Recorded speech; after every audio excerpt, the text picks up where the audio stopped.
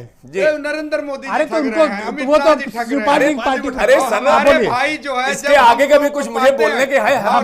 ब्रजेश जी, एक सेकंड रतन सेन जी, अरे अपनी बात तो रख दो। हाँ, बोलिए। समाजवादी पे तो मैंने बात रख दी। अब मैं जो दूसरी बात कहने जा रहा था जी जी कि सबसे बड़ी मुश्किल क्या होती है कि बीजेपी के साथ दिक्कत के जो सवाल पूछता है उसी को जो है वो जो है देशभक्ति पे सवाल खड़ा कर देते हैं। इनसे ना मीडिया सवाल पूछ सकता है, ना इनसे आम आदमी सवाल पूछ सकता है। दूसरी दिक्कत इनके सामने क्या है कि जो बहैसियत चीफ मिनिस्टर मोदी जी ने जिन एक मिनट बात सुनिएगा सर, बहैसियत चीफ मिनिस्टर, अरे जरा सुन लीजिए राकेश त्रिपाठी जी, उत्तर प्रदेश में अरे राकेश जी पहले बात सुनिए, अरे बात सुन लीजिए, नहीं पकड़े गए थे। बहैसियत चीफ मिनिस्टर इतनी बातों से एक सेकंड में देता हूं,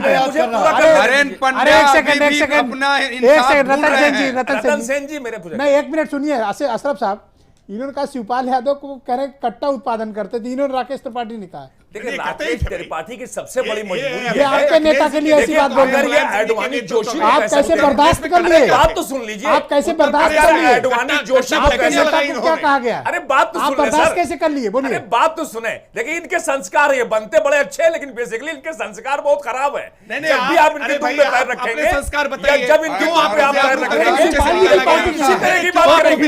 यही इनके सही संस्कार है। राकेश त्रिपाठी भाजपा की सही पहचान, आपको जनता को बताना पड़ेगा कि क्यों बेआबरू करके कूचे से आपको सपा के निकाला गया। पूरे दल के लोगों को शराब तो यही राकेश त्रिपाठी ने अपना सही चेहरा आपको दिखलाया है। अब जरा बाकी बातें सुन लीजिए, मैं पूरा कर लूं।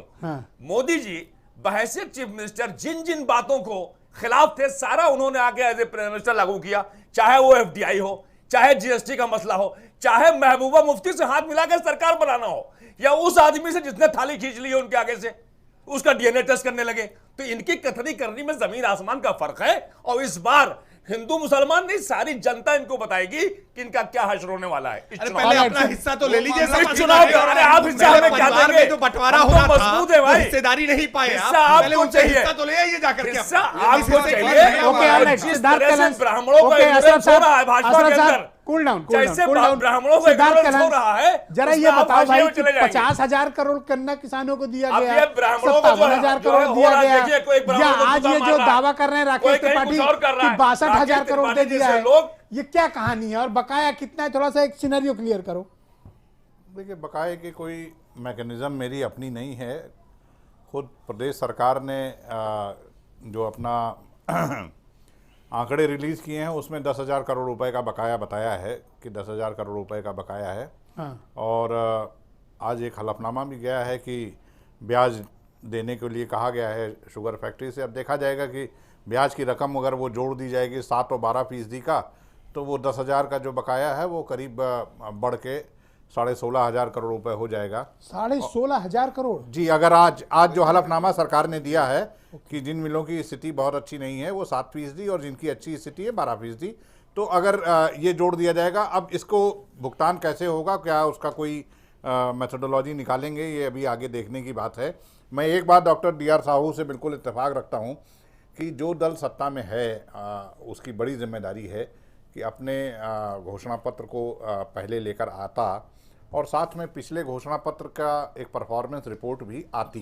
बिल्कुल ऐसा होता और चुनाव घोषणा पत्रों के आधार पर लड़े जाते, जनता के सामने सबके घोषणा पत्र होते और उस आधार पर जनता उनको इवेल्युएट करती और फैसला करती। ये एक आदर्श स्थिति होती, ना कि पाकिस्तान हरा झंडा पीला बदला अभी कट्टा गोली वो जो भी चल रहा था, इन सब चीजों पर चुनाव होता। सर गिरा दिया, आय पर किसान पर रोजगार पर इन सब चीजों पे तमाम चीजों पर होना चाहिए, लेकिन नहीं हुआ है। मुझे लगता है कि बड़े दलों की स्तर गिरा दिया नहीं राकेश जी? बड़े समाजवादी पार्टी कर रहे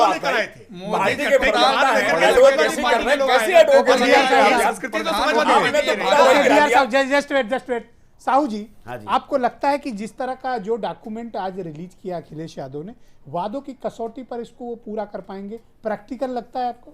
देखिए, हर चीज़ में ये होता है, जैसे राम राज्य होता है इसी तरह से एक आइडियल सिचुएशन होता है, और वो एक अंधों के दुनिया में शीशा बेचने वाली बात है। तो इस कंटेक्स्ट में हम जब देखते हैं कि सारे राजनीतिक दलों को इससे थोड़ा सा परहेज करना चाहिए। और मेरा इसमें जो सरकार अभी 2014 में जो आए हैं उनकी जो वादे थे उस वादे पे बहुत सारे सवाल हो गया है। तो इसलिए बहुत इस तरह की जो वादे करना और ये जो फेवीज है या जो एक पॉलिटिक्स ऑफ पॉपुलिज्म है, जो लोकप्रियता के आधार पे एक हर चीज़ में बांटना और डिस्ट्रीब्यूट करना, ये कहीं ना कहीं हमको लगता है कि आने वाले समय में हर राजनीतिक दलों को नुकसान ही पहुंचाएगा। बल्कि हम क्या कहते हमारा हैं कि बजट और हमारा जो अर्थतंत्र है इस बात के लिए हमें अलाउ करता है कि हम अपने एजुकेशन सिस्टम पर जीडीपी का 6% खर्च कर पाएं? अभी का जो आंकड़ा है वो 1% के आसपास का है, पूरा 1% भी नहीं, उससे भी कम है एजुकेशन पर। देखिए 2014 से और 2019 के बीच गुना में बढ़ा देना संभव है, जिसमें 2014 से 2019 की भी देखेंगे, शिक्षा में लगभग 40 से 50% की कटौती हो चुकी है।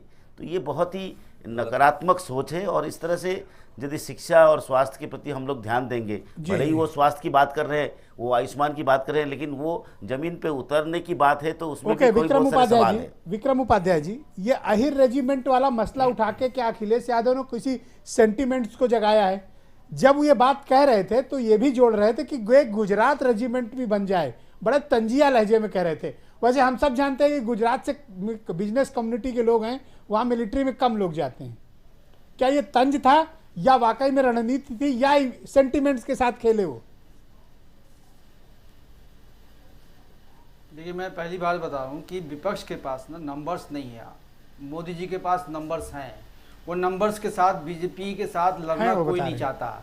सब लोग आप ये देखिए 2014 से उनके पास एक जुमला है कि 15 लाख रुपए नहीं। 2014 के नंबर की बात कर रहे हैं, 2019 के नंबर आपके पास। उपाध्याय जी 2014 के नंबर्स की बात कर रहे हैं, 2019 के?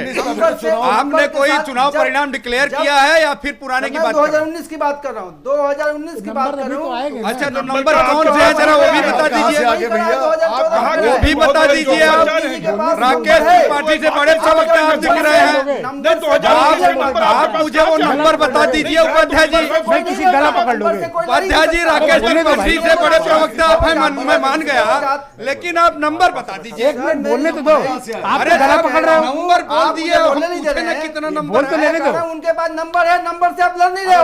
कौन नंबर है? पहला फेज का चुनाव भी नहीं हुआ। उपाध्याय जी, नंबर नागपुर से ले आए क्या? अरे भाई नंबर तो कि आप बता दीजिए आप नंबर। भावनात्मक नंबर से आ गए। आप अगर नंबर से लड़ते, एक सरकार 5 साल एक आदमी को 3 लोग घेर रहे हो, बोलो भाई। घेर नहीं रहे, नंबर पूछ रहे हैं महाराज, नंबर बता दीजिए। चाहिए था, ये लेकिन आप नंबर पे नहीं लड़ते हो। आप लड़ते हो भावनात्मक मुद्दों पे। आप कहते हो अही रेजिमेंट बना दो। अरे इस देश में जब रेजिमेंट बना था तो क्या आजादी के बाद कोई जातिगत आधार पे कोई रेजिमेंट ऐसा बना है क्या? अगर बनता है तो क्षेत्र के हिसाब से बनता है। अगर कोई बना है, राजपूत रेजिमेंट आपने नहीं सुना है तो बाकी जो भी रेजिमेंट। उपाध्याय जी, एक मिनट आपसे मुझे ज्ञान प्राप्त करना है। मुझे आज लग रहा है थैंक यू। आप सबका भी बहुत बहुत शुक्रिया, बहुत बहुत धन्यवाद इस कार्यक्रम में मेरे साथ शिरकत करने के लिए। तो अखिलेश यादव ने आज अपना विजन डॉक्यूमेंट जारी किया, जिन्हें उन्होंने सामाजिक न्याय के जरिए उत्तर प्रदेश में महापरिवर्तन लाने का ऐलान किया है और भारतीय जनता पार्टी को उत्तर प्रदेश में हराने का भी ऐलान किया है। क्या उनका vision document Bharatiya Janata party पर भारी पड़ेगा या नहीं पड़ेगा, 23 मई को बिल्कुल स्पष्ट होगा। लेकिन यह भी स्पष्ट है कि गठबंधन उत्तर प्रदेश में कोई संयुक्त घोषणा पत्र लाने नहीं जा रहा है। बहुत बहुत शुक्रिया, धन्यवाद। बीजेपी का घोषणा पत्र आना अभी बाकी है। शुक्रिया, थैंक यू।